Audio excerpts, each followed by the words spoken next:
উদ্ধত আচরণ করে বাবা মার সঙ্গে, এটা খুব অন্যায়। কোনো মানুষ কিন্তু পরিপূর্ণতা পায় না সব জিনিসে, একটা না একটা লিকনেস থাকে। আমার পর্যন্ত কেউ অপেক্ষা করে না। সফলতার জন্য বাবা মায়ের প্রতি শ্রদ্ধা, ভক্তি, ভালোবাসা থাকাটা কতটা জরুরি?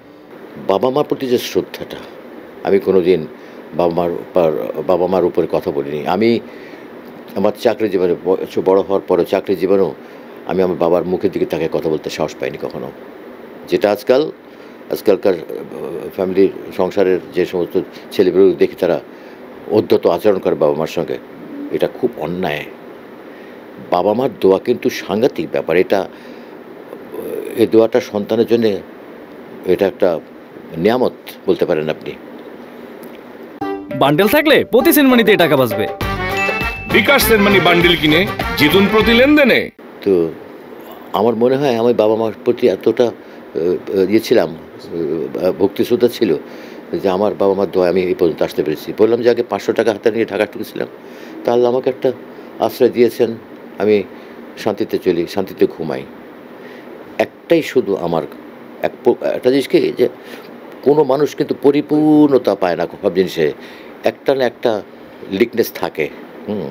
যে ওই জায়গাটায় আমি ফেল করেছি, ওই জায়গাটা আমি হেরে গেলাম। হেরে যাওয়াটা সংখ্যাটা কম, কিন্তু থাকে। সব জায়গা সব প্রাপ্তি হয় না মানুষের, তেমন আমারও হয়নি। হয়তো বা আমার কপালটা হয়তো এরকম। আমি আমার সন্তানদের দিক দিয়ে আমি খুশি। আমি আল্লাহর কাছে শুকর করি, প্রত্যেকে ভালো আছে, প্রত্যেকে ভালো থাকুক দোয়া করি। সাংসারিক জীবনে একটা ভালো সংসার আমি পাইনি। মানে আমার যেটা আশা ছিল, ধরেন একটা ছোট্ট একটা কথা, আপনি সারাদিন পরিশ্রম করার পরে আপনার বাসা থেকে ফেরার একটা টান থাকে, যে আমার সন্তানরা বসে আছে, খাওয়ার জন্য বসে আছে, অপেক্ষা করছে, অথবা আমার জন্য কেউ অপেক্ষা করছে, তখন আপনার তার জন্য টান। আমার পর্যন্ত কেউ অপেক্ষা করে না। হ্যাঁ, আমার টান থাকবে কি করে? আমি এই যেটাকে বলি, আমি কাজ ছাড়া থাকতে পারি না। আমি কাজ করি এই কারণেই, আমি কাজের মধ্যে থাকতে পছন্দ করি। কিন্তু তার মানে এই না যে সে আমার জন্য সে বেশি কাজ করে, আমাকে সময় দিতে পারে না বলেই সে আসে না। Not that.